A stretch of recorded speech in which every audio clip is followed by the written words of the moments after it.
Bonjour à tous, on s'envole tout de suite pour l'Angleterre, à Londres, il y a 30 ans. Et oui, Avi, un chauffeur de taxi tranquille et sans histoire. Un jour, une mère de famille le contacte en urgence. Elle et ses enfants ont besoin d'être conduits au plus vite à l'aéroport où ils doivent s'envoler pour les États-Unis. Avi arrive rapidement devant chez eux, la famille monte dans le taxi et direction l'aéroport. Mais au bout de quelques minutes, tout à coup, l'un des pneus du véhicule éclate. Alors les passagers n'apprécient pas tellement ce contretemps, d'autant plus qu'ils ne sont pas en avance. Très gêné, Avi se dépêche de placer la roue de secours et reprend rapidement la route. Mais ces galères ne font que commencer.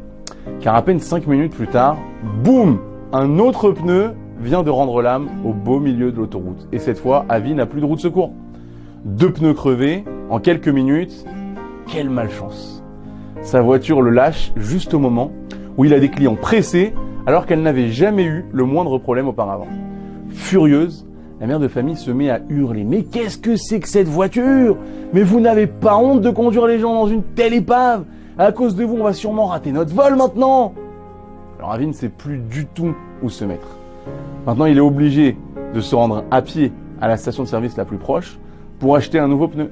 Lorsqu'il revient seulement 20 minutes plus tard, la mère, qui n'avait pas réussi à arrêter un autre taxi, ne se gêne pas pour lui dire à nouveau ses 4 vérités en face.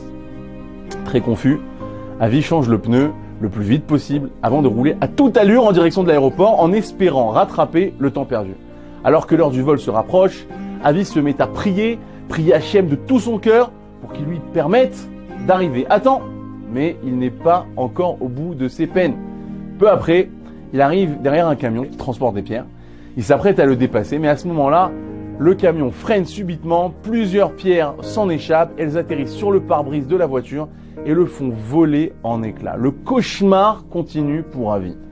Alors immédiatement, il se tourne vers la mère et lui dit « Écoutez, je suis sincèrement désolé, je ne sais pas pourquoi tout ça arrive aujourd'hui, je suis prêt à continuer le trajet, même sans pare-brise, mais il faut s'il vous plaît que je m'arrête et que je note les coordonnées du chauffeur pour pouvoir lui réclamer des réparations. » À bout de nerfs, elle lui répond « Faites ce que vous voulez, au point où on en est de toute façon, mais vous n'avez pas intérêt à me réclamer un paiement après ce voyage épouvantable. » Alors après avoir discuté avec Avi, le chauffeur s'approche du taxi pour constater les dégâts et il a le droit lui aussi à son lot de reproches de la part de la mère. Une demi-heure plus tard, Avi reprend le volant et appuie sur l'accélérateur. Comme il y a encore une petite chance d'arriver à temps, il décide de tenter le tout pour le tout. Il quitte la voie principale et emprunte celle destinée uniquement aux véhicules d'urgence.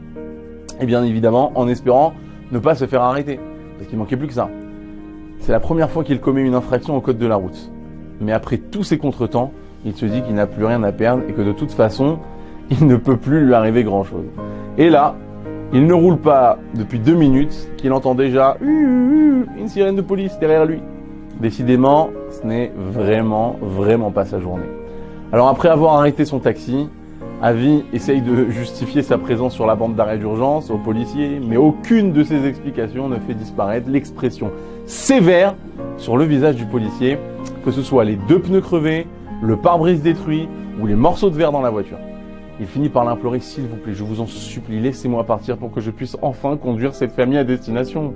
Si vous me permettez d'y aller tout de suite, je suis prêt à vous laisser tous mes papiers et tout l'argent nécessaire pour mon infraction. » Mais il n'y a rien à faire, le policier est inflexible. Pas moyen de le convaincre.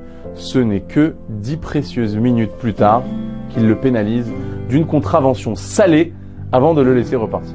Alors dépité, Avi retourne à sa voiture et pour la énième fois, il remet le moteur en route. À ce stade, la mère ne disait plus rien depuis longtemps. Elle avait déjà abandonné l'idée d'arriver à l'heure.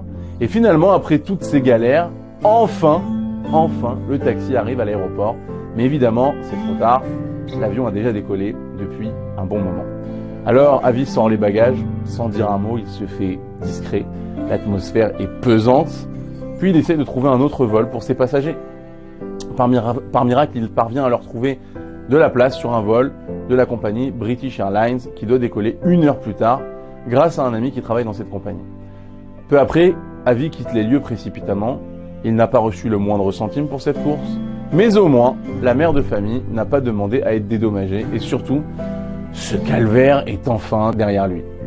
Alors sur le chemin du retour, il repense à tous ces événements improbables, 2 pneus qui crèvent l'un après l'autre, le pare-brise fracassé, la contravention, et tout ça en un seul trajet. Alors pourquoi Dieu lui avait envoyé autant de difficultés? Il avait beau réfléchir, il n'arrivait pas à trouver une explication satisfaisante. Et voilà qu'en allumant la radio, tout devient clair. Lorsqu'il apprend la terrible nouvelle, le vol 103 de la compagnie Pan American, reliant Londres à New York, l'avion que la famille devait prendre, s'est écrasé une demi-heure après son envol. Cette catastrophe aérienne a eu lieu le 21 décembre 1988, vous pouvez vérifier, à la suite d'un attentat à la bombe qui a causé la mort de 270 personnes, sans aucun survivant. Avi est bouleversé. Il a la tête qui tourne, les mains qui tremblent, et d'une voix étranglée par les pleurs, il s'écrie « Mais Ribbono Shel Olam, mais maître du monde !» Ainsi étaient tes plans. Cette famille devait être préservée de ce drame. Tu as tout mis en place sous mes yeux pour que je n'y comprenne rien. Et oui, Avi avait eu le privilège de voir de ses propres yeux la prodigieuse protection, toute particulière, accordée à cette famille. Hachem est là, à côté de nous, et veille sur nous. Shabbat Shalom à tous.